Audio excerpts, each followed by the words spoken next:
Muito bem, meus caros, muito bem. Eu espero que vocês estejam ótimos, né? Espero que vocês tenham passado um grande final de semana. Ah, bom, hoje eu vou continuar, então, aquela série de conselhos para escritores. Tá?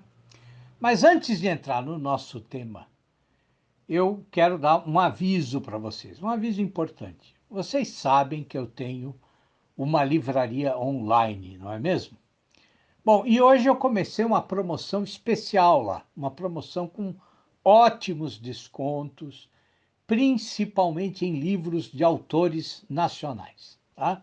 Vejam, tem muita coisa em promoção, não só autores nacionais.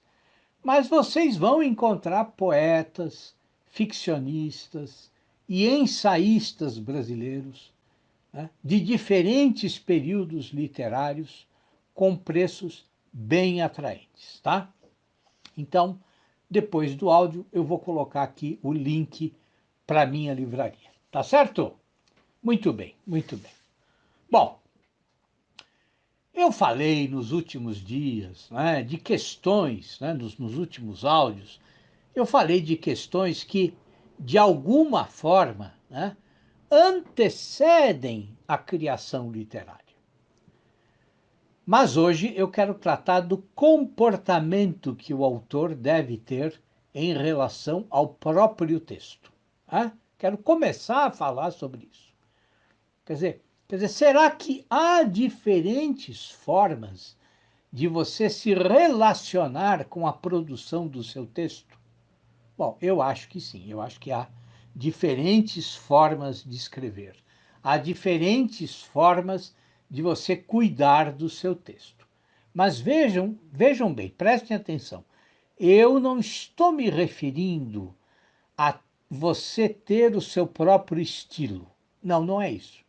É uma questão mais sutil, mais profunda, é uma questão que antecede a criação do seu estilo. Né?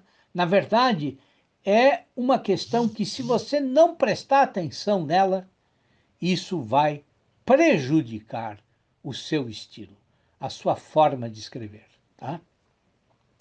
E eu me refiro a quê? Eu me refiro a um cuidado que nem sempre é percebido, nem sempre é notado, né, nos dias de hoje. Tá? E do que eu estou falando? Eu estou falando de você não ser relaxado com o seu texto.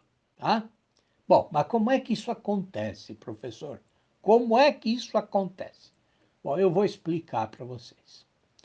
Então vejam, já faz algum tempo se instalou uma espécie de jogo do vale tudo na literatura.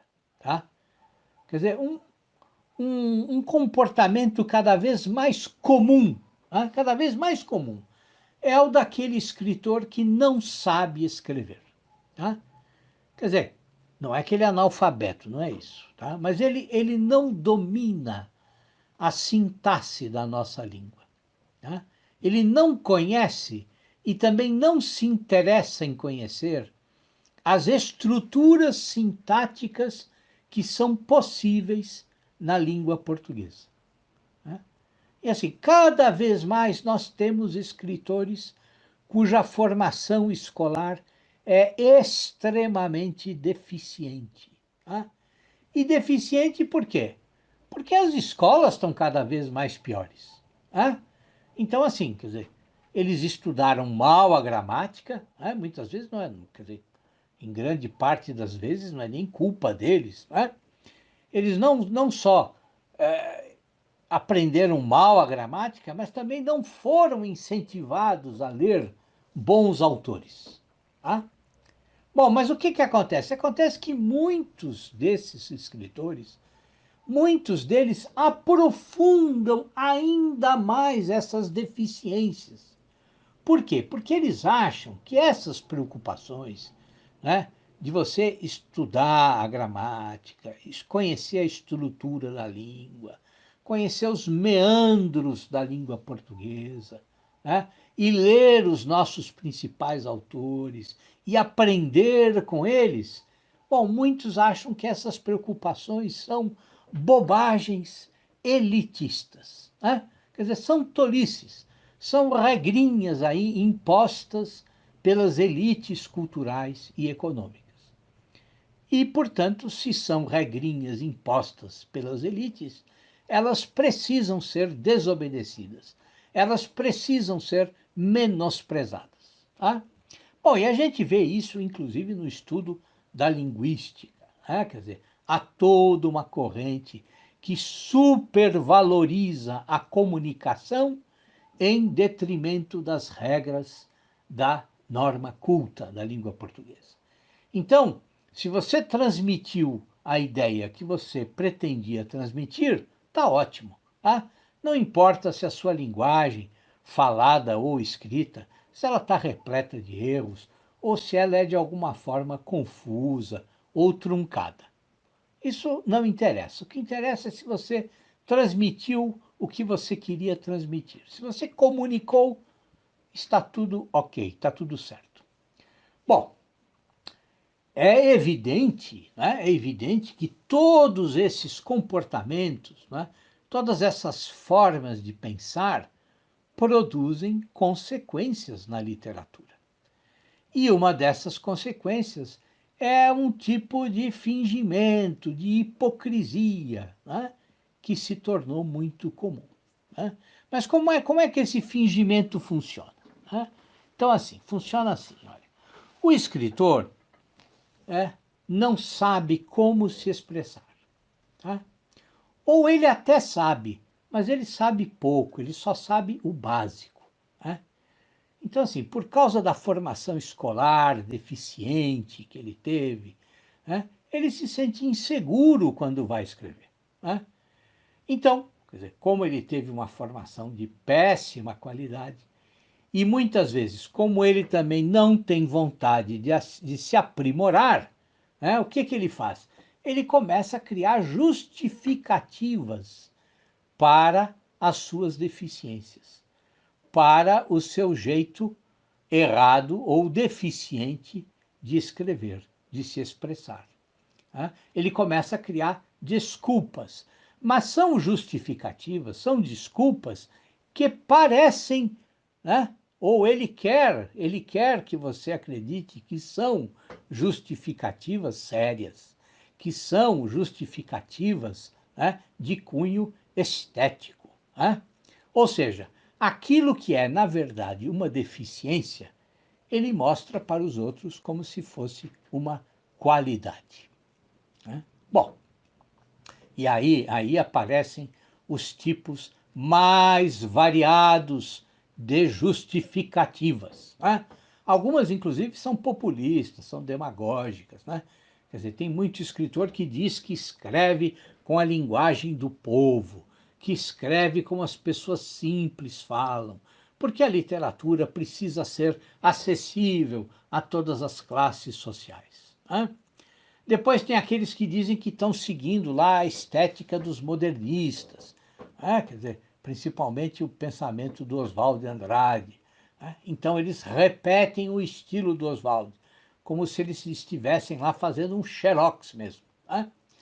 Depois tem aqueles que dizem que com a modernidade todas as formas de discurso foram implodidas.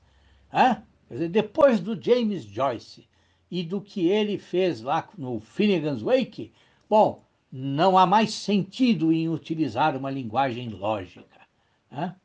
Bom, depois tem os que dizem que, bom, com a velocidade da informação, na era da internet e com os diferentes recursos que a comunicação na internet permite, não há mais sentido em usar só palavras. Ou seja, você pode se comunicar usando emoticons, né? Então,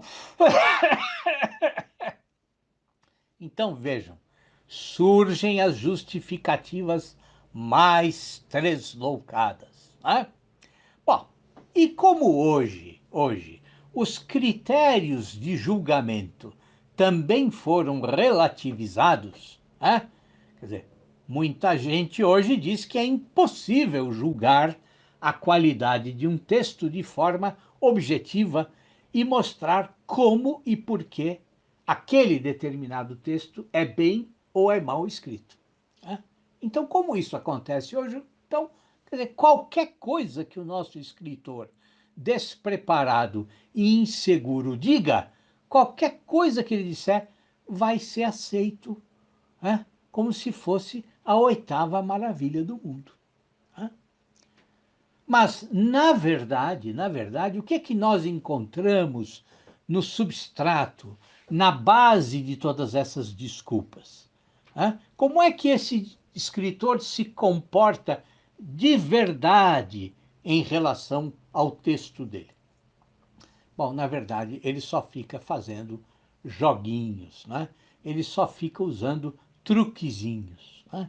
Quer dizer, na verdade, ele escreve sempre de maneira superficial, ele escreve sempre de maneira obscura, ele escreve de maneira reticente ou de maneira ambígua, né? Ou ele então imita abertamente esse ou aquele escritor. Quer dizer, como ele não sabe construir períodos longos, né, que exigem sutileza do discurso, que exigem variedade de entonação frasal, que exigem pontuação complexa, ele só escreve frasezinhas bem curtas, com vocabulário muito pobre, né? E usa mesmo uma linguagem descuidada, extremamente próxima da linguagem coloquial, né? Incluindo o uso de gíria, de palavrão, né? Mas assim, o uso de gíria e palavrão em excesso, né? Quer dizer, os sentimentos e as reações que ele descreve são sempre os mais banais, os mais evidentes, os mais primitivos, né? Exatamente por quê? Porque descrever estados emocionais complexos e profundos exige que você domine os meios de expressão para fazer isso, né? Então, a sintaxe que eles usam, né, que esses escritores utilizam, bom, ela é sempre também lacônica, né? Por quê? Porque eles só sabem escrever frases curtas. Ou seja, o texto parece uma sucessão de telegramas, o texto parece uma sucessão aí de tweets, né? E a sintaxe deles, bom, uma sintaxe assim também é monótona, né? Quer dizer, por quê? Porque como eles não conhecem a variedade de construções frasais que o português permite, eles repetem sempre as mesmas construções, né? E é claro que um texto assim se torna não só tedioso, mas assim fica, né, ele se torna facilmente obscuro, confuso, truncado, né?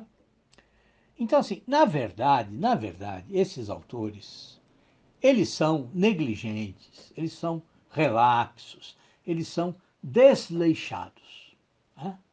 Mas eles não podem reconhecer isso, né? Quer dizer, ninguém vai falar mal de si mesmo em público, não é verdade? Então, o que eles fazem? Eles assumem esse comportamento fingido que eu expliquei, né? E ficam fazendo de conta que o que são defeitos, ou falhas, ou limites, né, são, na verdade, qualidades, né? Bom, isso não é só moralmente questionável, né? Claro que é moralmente questionável, porque afinal de contas eles estão mentindo para as pessoas, né? Mas não é só isso. O problema é duplo, né? É moral e é estético, né? Porque o texto deles é realmente pobre, tá? Então vejam, quer dizer, eu quero pedir a vocês, não se entreguem a esses joguinhos, tá? Não se entreguem a essas falsidades, tá? Não, quer dizer, sejam autênticos, façam o que vocês sabem fazer, reconheçam os seus limites, mas principalmente não fiquem presos nesses limites, né? Não transformem os seus limites, né, em troféus, né? Quer dizer, não se entreguem aos seus limites. Não sejam preguiçosos, mas, ao contrário, se esforcem para melhorar. Tá? Vejam, assim, a aventura da descoberta da linguagem, ela não tem fim. Tá? Todos nós estamos sempre nos aprimorando, sempre descobrindo formas melhores de se expressar. Tá? E vejam, eu estou me referindo a todos nós mesmo, a todos nós. Porque eu também luto com as palavras. Tá? Eu também luto com a língua portuguesa todos os dias. Tá? Nós temos que pensar como o Karl Kraus pensava. Quer dizer, ele dizia que ele era um servidor da língua. Um servidor da língua. Não era a língua que era escrava dele, não. Ele era escravo da língua. E ele queria servir a língua, né, da melhor forma possível. E é isso que nós temos que fazer. Nós temos que servir a nossa língua da forma mais amorosa possível. Tá certo? É isso, meus caros. Olha, um abração para vocês. E depois deem uma olhada lá nos descontos da minha livraria, tá bom? Até amanhã. Um abração.